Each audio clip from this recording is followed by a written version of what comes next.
Hey everyone, welcome back, and this is my review of Trinity 7, Episode 6, I believe. Okay, so, interesting episode. Probably my favorite part about the episode, aside from the really erotic comedy in this episode, which I really enjoyed, was actually seeing the headmaster finally get to start fighting. At the end of the episode, he actually fought whatever the fuck her name is. Lise, whatever. Anyways. And he's referenced to being like a paladin, and he's really being built up as like this really powerful badass, which I think he's like the first mage in the series, aside from the main character Eroitica himself, obviously, who actually has. So I'm not too sure, but I'm wondering if a paladin is like supposed to be like a really powerful mage that's stronger than even the Trinity 7 or something, because if that's the case, then that's really fucking like wow.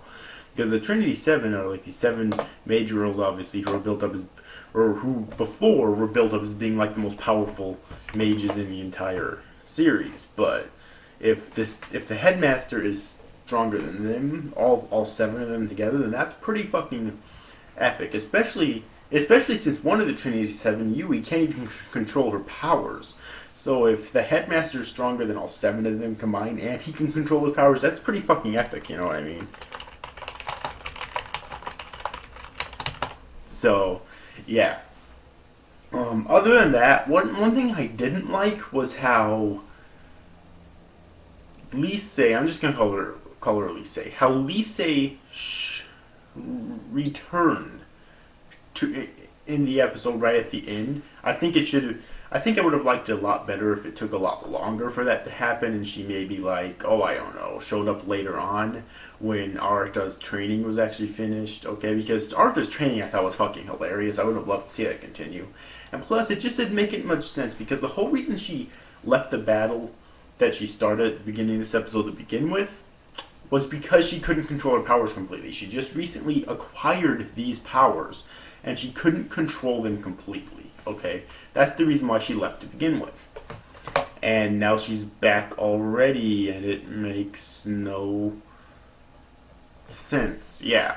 So I didn't like that too much. It's not a huge complaint, just something I thought I'd mention, because I would have liked it a lot better if she showed up later on in the series, because it seems, at least in terms of this season so far, that she's going to be like the main villain, okay?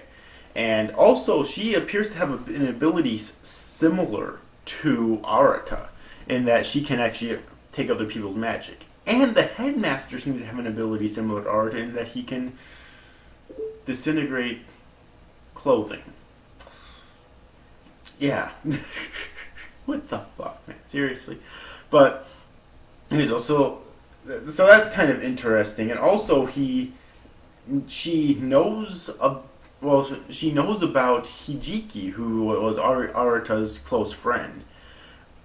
So it's very interesting that she actually knows about that. I'm not too sure how, though. But also, I want to talk about that real quick, because Eroica's a really strange main character, because he's really perverted and seems to only think of women as objects. But whenever it comes to Hijiki,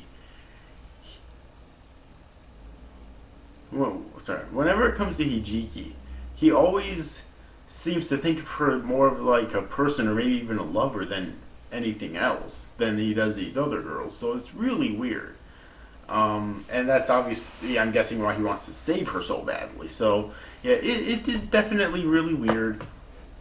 But I'm still really enjoying this series. I really enjoyed this episode. If you get to see this week's episode of Trinity 7 and you're following it like I am, then I definitely recommend that you do.